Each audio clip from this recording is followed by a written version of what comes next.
Hey, what is up everybody? So today I'm going to be doing a quick rundown of the skills that I'm using on Artillerist.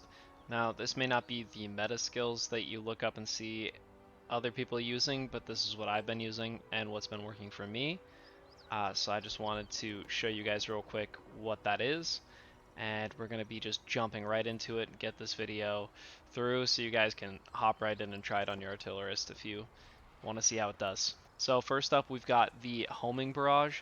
Now this is basically your big damage for this class, and I'm just going to show you guys real quick what they do.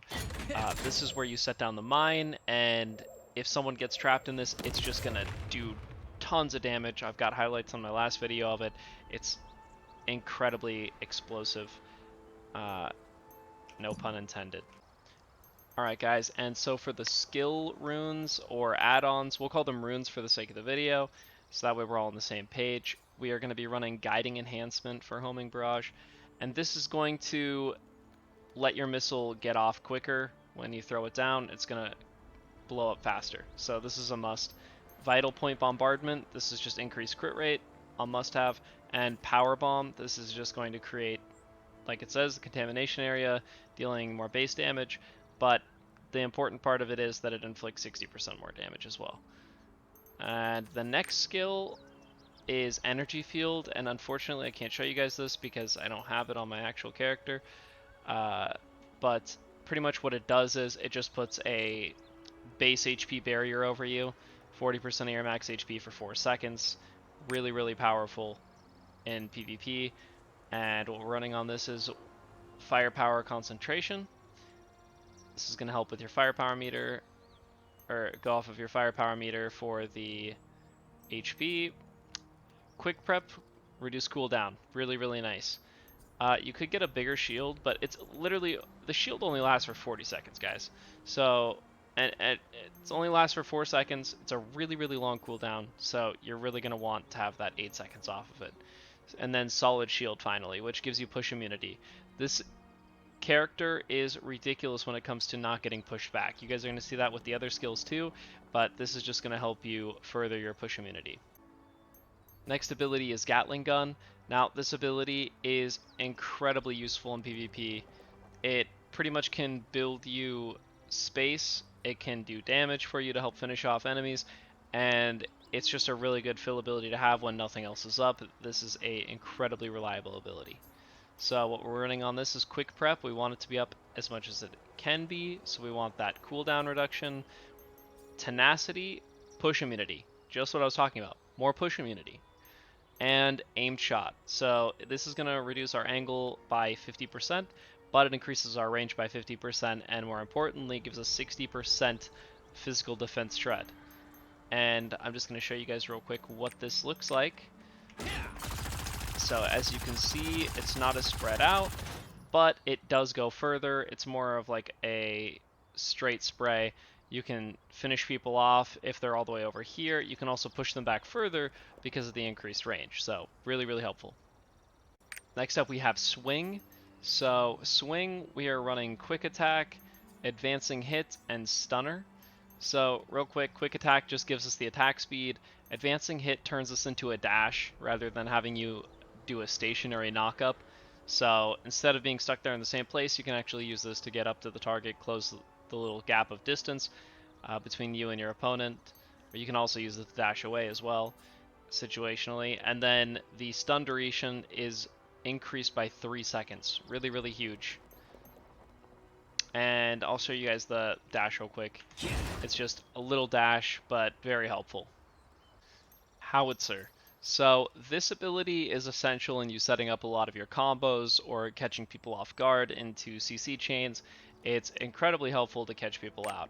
That's how I use it, at least. And I run Swift Fingers for the increased attack speed, Opportunist for damage to knock down or knocked up targets by 30%, because it will knock them up in the air, so this is just a given. Firework increase, or it does increase in 30% damage, and then also shots at random. So I'm going to show you guys what that is real quick. Pretty much what that is it's going to increase the shots. You'll have like spread out shots, so you could aim it for right here, and there could be a guy running up from right over here. I believe it can spread the number of shots and keep it going, if I'm not mistaken, and trap people who are walking into it late, but they will still get knocked up by it. Alright guys, so next up we have Air Raid. So this is another one of your nuker abilities that's going to allow you to do some big damage to the opponents. However, it's a lot easier to get off than your homing barrage. This is going to be nice to catch people in as well. So we're running quick fire for the 30% increased firing attack speed, lightning barrage 30% crit rate, and the big one drops a single huge powerful shell. When you hit people with this, they will get nuked. This is disgusting amounts of damage. Paired with your homing barrage, people's health bars will just be deleted. And here is that ability for you guys. Very, very big radius, but it's important to make sure you hit them towards that center part for that big extra bit of damage. Plasma Storm. So this one's very simple. We just have Plasma Storm for the stun effect. It can create a little bit of space for you, try to get people away from you. If they are trying to run at you, they will be scared of the Plasma Storm. I don't know if they know why they're scared, but if they aren't, it will stun them for the 2 seconds if they choose to try and pursue you.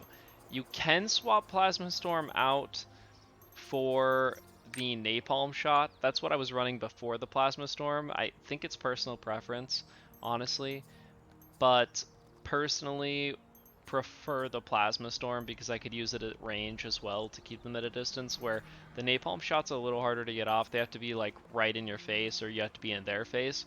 So it's nice to create distance between you and your opponent with the Plasma Storm, in my opinion.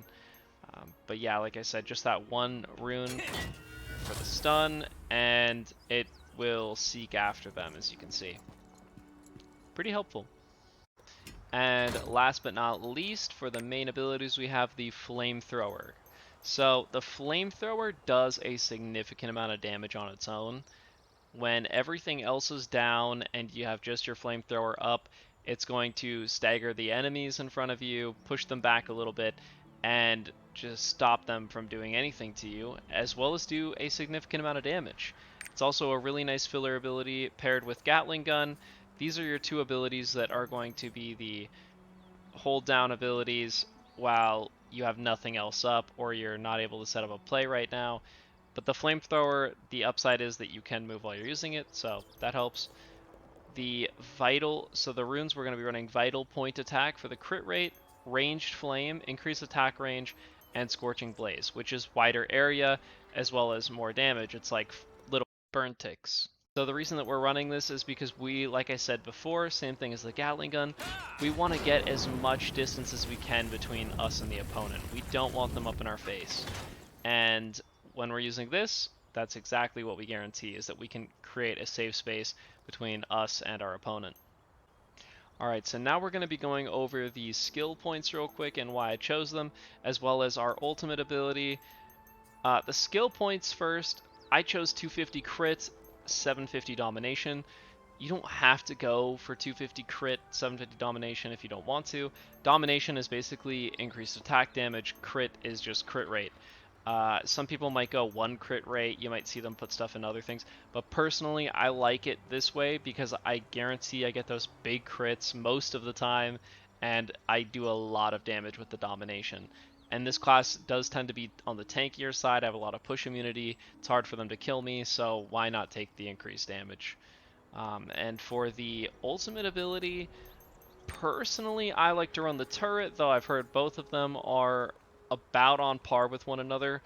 I'm not a fan of Missile Barrage, so I take Heavy Turret every single time. I think situationally, it just has done more for me. But it's personal preference, so take that as you will. And that is the skill guide. That wraps it up, guys. So thank you for watching, and I will be putting out more content soon. However, I had a little bit of a roadblock. I just found out there was a tournament coming up in 4 days from now if you're watching the video as I put it out. So I've been hard at work practicing Paladin, which I boosted. I was considering playing this class, however Paladin is looking like a staple for the team that I want to play in. So maybe Artillerist in the future, But for now, I'm working on the Paladin, and I might have a video of some scrims for you guys, show you guys how that's going, as well as some tournament footage when that comes about. So thank you once again, guys, for watching the video. I appreciate it. Have a good night, and yeah, bye.